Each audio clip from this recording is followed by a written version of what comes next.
नमस्कार विद्यार्थी मित्रांनो, स्वागत आहे तुमचं आपल्या यूट्यूब चॅनलवर. तर विद्यार्थी मित्रांनो, आज आपण oogenesis हे स्टडी करणार आहोत. oogenesis it is a process in which female gametes ovum or eggs form. तर स्पर्मॅटोजेनेसिस याच्या आधी आपण बघितलं होतं, त्याच्यामध्ये स्पर्म वगैरे फॉर्म होते. तशीच प्रोसेस आहे oogenesis.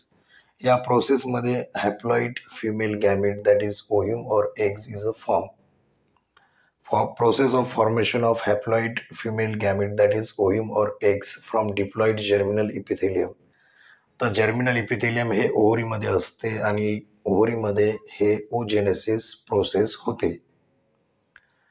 तर oogenesis take place inside the ovaries initiated prior to birth of female baby.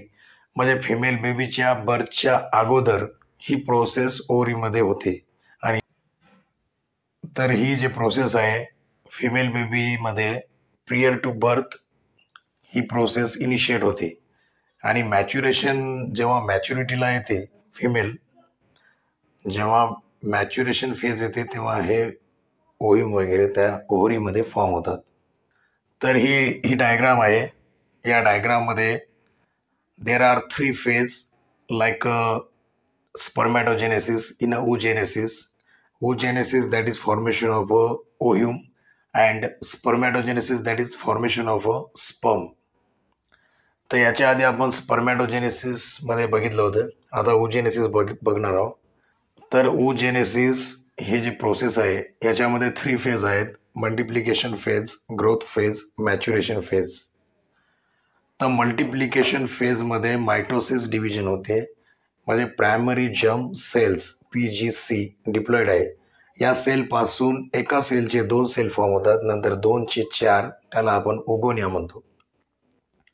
तर हे ओगोनिया डिप्लॉइड आहे. Oogonia undergo growth phase. Growth phase मध्ये याचं ग्रोथ होऊन प्रायमरी ओसीड तयार होते. It is also diploid. And primary oocyte undergo meiosis first to form secondary oocyte and first polar body. आता secondary oocyte maturation फेजमध्ये enter करते.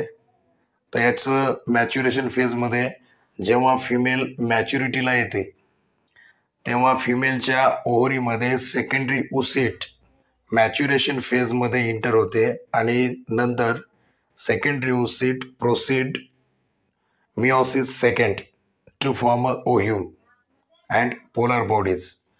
तर याच्यामध्ये जे फर्स्ट पोलर बॉडी आहे, first polar body does not enter meiosis second.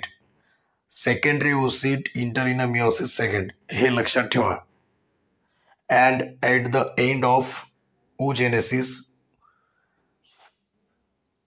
तर याच्यामध्ये ओव्ह्यूम आणि पोलर बॉडी फॉर्म होतात. तर ओव्हरऑल याच्यामध्ये किती ओव्ह्यूम फॉर्म होतात?